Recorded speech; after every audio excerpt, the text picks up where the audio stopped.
Saudara sekalian,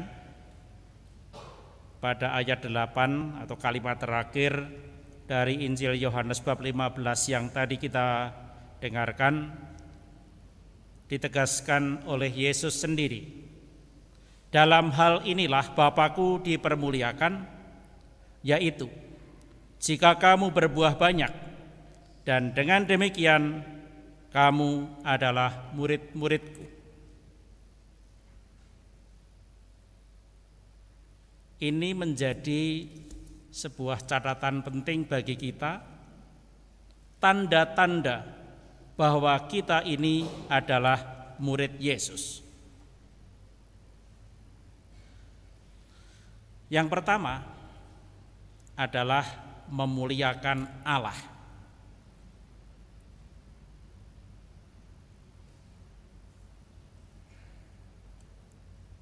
Siapapun kita yang mengaku menjadi murid Yesus Kristus, mestinya menjalani hidupnya dalam sebuah kesadaran, seperti yang diungkapkan dalam refleksi Santo Irenaeus. Dia mengatakan, Gloria Dei vivens homo. Itu kalimat terkenal dari Irenaeus. Karena dengan menyebutkan atau dengan mengatakan Gloria Dei vivens homo, dia mau menegaskan bahwa manakala kita manusia melakukan segala sesuatu, mengatakan segala sesuatu dengan penghayatan atas hidup ini sepenuh hati, itu artinya saya memuliakan Allah. Nama Allah dimuliakan manakala manusia menghayati hidupnya dengan sepenuh hati, bukan dengan setengah-setengah. Kalau orang menghayati hidupnya dengan sepenuh hati, itu artinya nanti kalau misalkan ada hitungan hasilnya juga akan memuaskan. Orang yang menghayati dan menjalani hidupnya dengan sekuat tenaga, dengan sepenuh hati, itu tanda bahwa dia tidak mengutuk hari kelahirannya, tidak menyesali mengapa dia dilahirkan, tetapi bersyukur. Syukur bahwa saya sekarang ini diberi hidup. Dan cara saya untuk memuliakan Allah adalah dengan merayakan hidup itu sendiri. Dan merayakan hidup hanya dengan satu cara, yaitu menjalani segalanya dengan hati yang mantap, tidak terbagi. Itu Irenaeus. Tanda kedua bahwa kita adalah murid Yesus, sebagaimana dikatakan, kita itu bersatu dengan Yesus Kristus. Bagaimanakah caranya supaya kita bersatu? Bersatu kalau dalam zaman sekarang itu bisa dibahasakan dengan cara lain, yaitu dengan cara selalu terhubung, selalu terkoneksi dengan Yesus. Dulu pada waktu Hari Raya Paskah pagi, kita melaksanakan streaming. Itu katakanlah setahun setelah kita mengawali streaming, tiba-tiba waktu itu trafo di depan gereja mati. Del. Artinya apa? Seluruh koneksi listrik mati, koneksi internet putus. Maka tim Komsos Kelabaan bagaimana mengkoneksikan itu? Semua tergantung pada adanya listrik dan bagaimana caranya mengkoneksikan kembali jalur internet itu supaya saudara-saudara kita yang mengikuti streaming tetap terkoneksi dengan Komsos Kiri Sonta.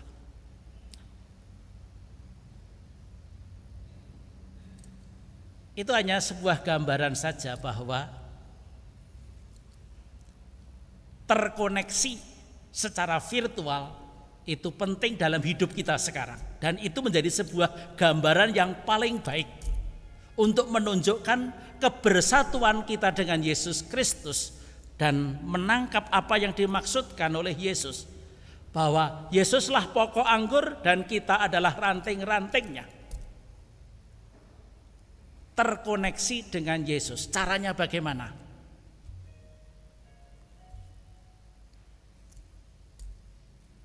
Yang pertama, kalau kita mengingat bagaimanakah kita orang Katolik menjalani hidup dengan dan dalam suasana seluruh hari terkoneksi dengan Yesus.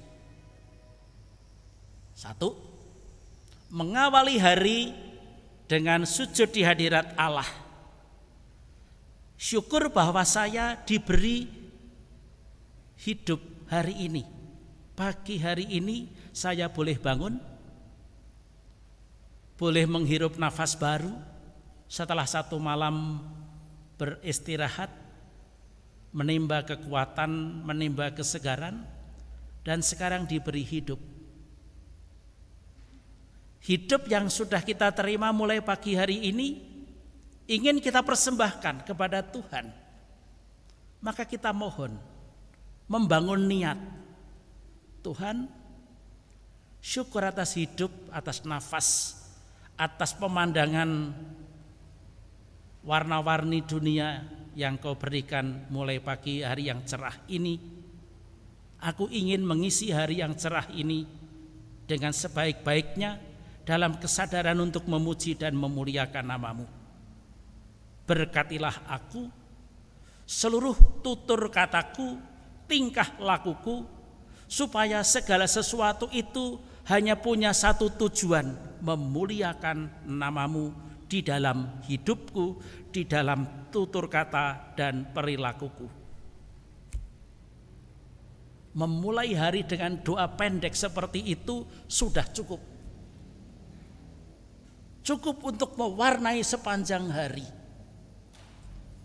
Dan kalau kita mengikuti teladan dan nasihat Santo Ignatius dari Loyola, dia menambahkan, di tengah hari, katakanlah saat kita istirahat, sebelum makan siang, kita mengadakan namanya eksamen konsiensi.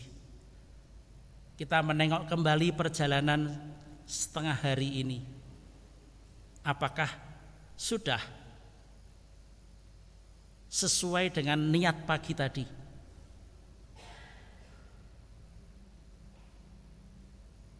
Lalu kita mohon lagi, masih ada sisa setengah hari.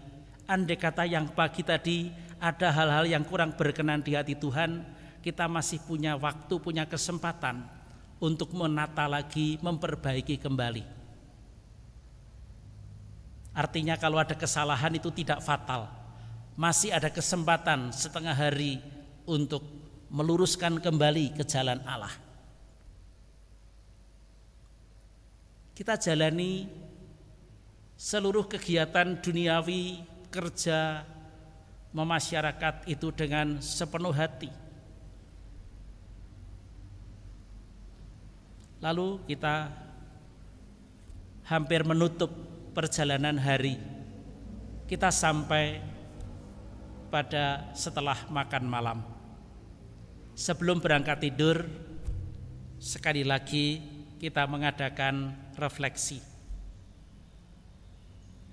Di dalam doa malam, kita menengok kembali perjalanan, mengingat-ingat kembali. Sejak tadi pagi saya membangun niat supaya hidup saya itu selaras dengan kehendak Allah. Dan siang tadi saya melaksanakan eksamen konsiensi dan tiba sampai pada malam hari ini.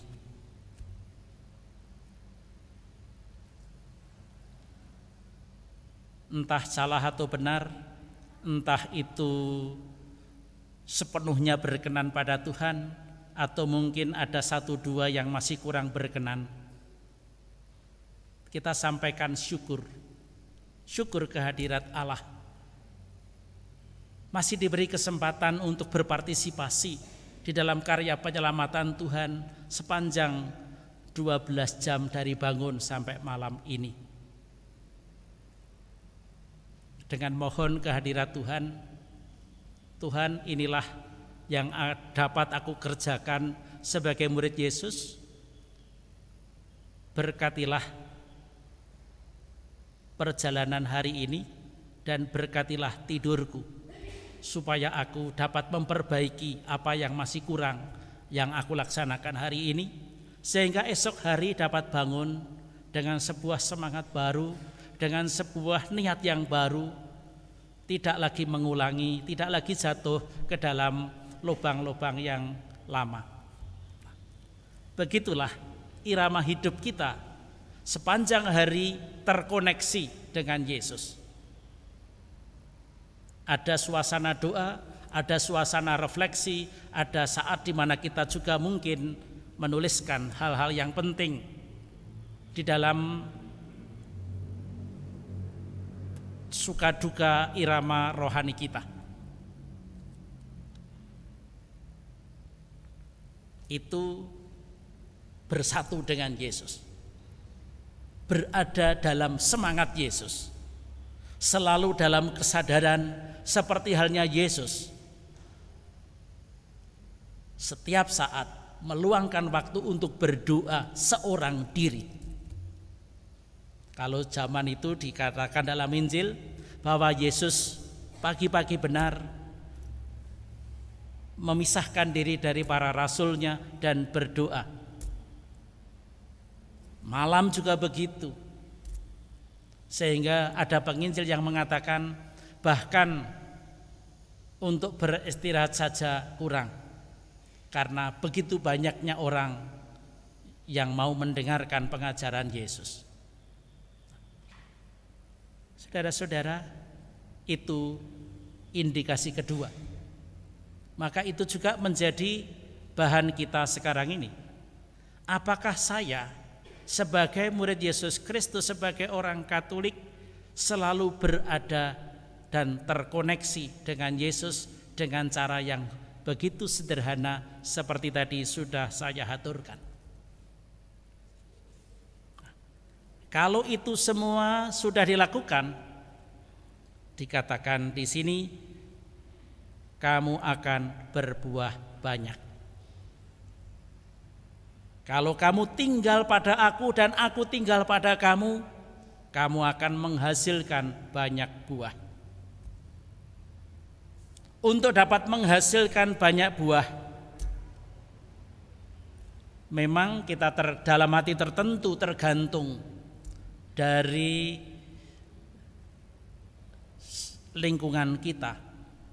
Seperti yang digambarkan oleh Yesus, biji yang ditabur di tanah yang subur, di antara batu-batu dan duri-duri, dan di pinggir jalan. Perjuangannya berbeda, seninya berbeda, tetapi yang mau disampaikan kepada kita, dimanapun kamu tumbuh dan berkembang, jangan sampai kamu putus asa, jangan sampai kamu ngelokro, jangan sampai kamu patah. Berusahalah sekuat tenaga dengan sepenuh hatimu, sehingga engkau dapat dipastikan akan berbuah. Kalau kita mengingat perumpamaan yang disampaikan oleh Yesus, ada orang yang diberi kepercayaan dengan 2 talenta, dia menghasilkan 2 talenta, itu sudah 100%. Ada orang lain lagi diberi talenta 5 dan dia menghasilkan 5, itu sudah menunjukkan buahnya itu 100% karena dilaksanakan dengan sepenuh hati. Ada lagi yang 10 talenta. Persoalannya bukan pada 10, 5 atau 2. Karena ada yang satu lagi yang diberi 1 talenta sudah frustrasi duluan. Dengan macam-macam alasan, sehingga akhirnya dia tidak menghasilkan buah 0,5% sekalipun. Nah, Yesus tidak menghendaki kita punya mentalitas 1 talenta tadi.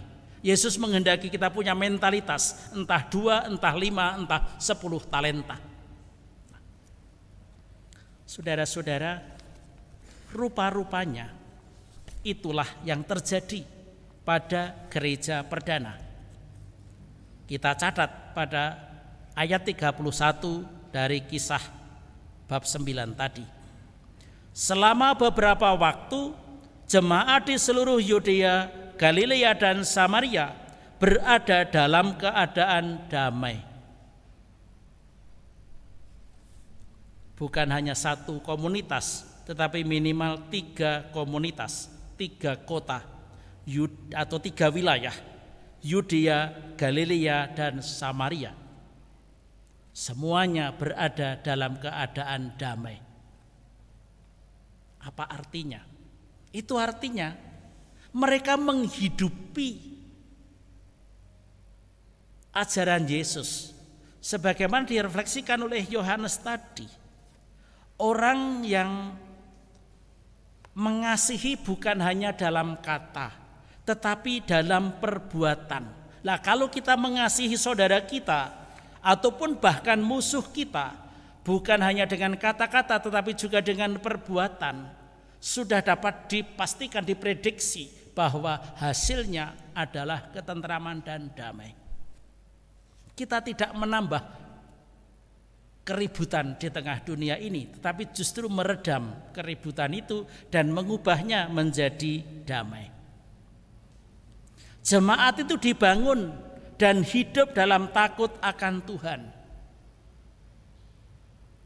Jemaat itu dibangun dalam hidup takut akan Tuhan.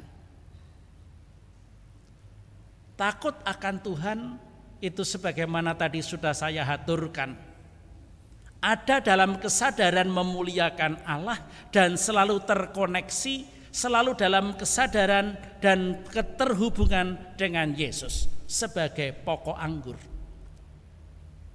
Hasilnya apa? Hasilnya adalah jumlahnya makin bertambah besar oleh pertolongan dan penghiburan Roh Kudus. Penambahan jumlah itu di sini tidak disebutkan bahwa itu kalau zaman sekarang ukurannya baptis bayi, tidak. Kalau dalam zaman sekarang, dan itu menjadi ukuran pertambahan dan hidup paroki adalah adanya baptisan baru. Penambahan jumlah itu ditandai dengan baptisan baru. Maka kita juga mesti merefleksikan sekarang ini dan di sini. Apakah hidup kita umat Geresonta ini sudah memenuhi indikasi sebagaimana sudah saya haturkan tadi, indikasi 1 dan 2. Dan kalau itu sudah, kendati mungkin kita itu tanah di mana kita berpijak ini bukan tanah yang subur, tetapi mestinya tetap ada pertumbuhan dan pertambahan itu dalam baptisan dewasa. Ini yang menjadi peringatan bagi kita semua. Kalau di dalam lingkungan kita belum ada baptisan dewasa yang baru, kita mesti menengok kembali. Apakah itu artinya hidup kita di lingkungan, hidup kita tidak menarik? Apakah itu hidup kita malah menjadi batu sandungan, menjadi bahan rasanan bagi kanan kiri kita? Jadi hidup yang baik, hidup dalam damai, itu salah satu indikasinya adalah bagaimana kita orang Katolik di dalam lingkungan kita masing-masing tidak, paling dari prinsip minimalis, tidak menjadi bahan gunjingan, tidak menjadi bahan rasanan, tidak menjadi batu sandungan. Bagaimana caranya supaya tidak menjadi batu sandungan? Ya tentu saja dengan cara bagaimana kita dalam hidup di tengah masyarakat dapat menjadi orang-orang yang dapat dipercaya. Bagaimana hidup kita dapat selalu gembira di tengah masyarakat. Bagaimana kita dapat selalu menunjukkan jalan. Pada waktu di tengah masyarakat RT, RW maupun lingkungan kita ada perkara, kita hening sejenak lalu mencarikan ini solusinya. Nah, itu cara-cara di mana kita dapat menarik orang-orang lain supaya nanti dia tertarik untuk menjadi murid Kristus dan kemudian membukakan hati dan budinya, mengikuti pelajaran katekumen dan kemudian dibaptis. Saudara-saudara, mari kita persembahkan hidup kita dan mari kita juga mohon supaya jemaat kita dapat berkembang. Hidup kebersamaan kita, komunitas kita juga berkualitas, pantas untuk dibanggakan, pantas untuk menjadi teladan. Itu saja yang dapat saya aturkan. Mari kita berdiri meneguhkan iman kita dengan syahadat.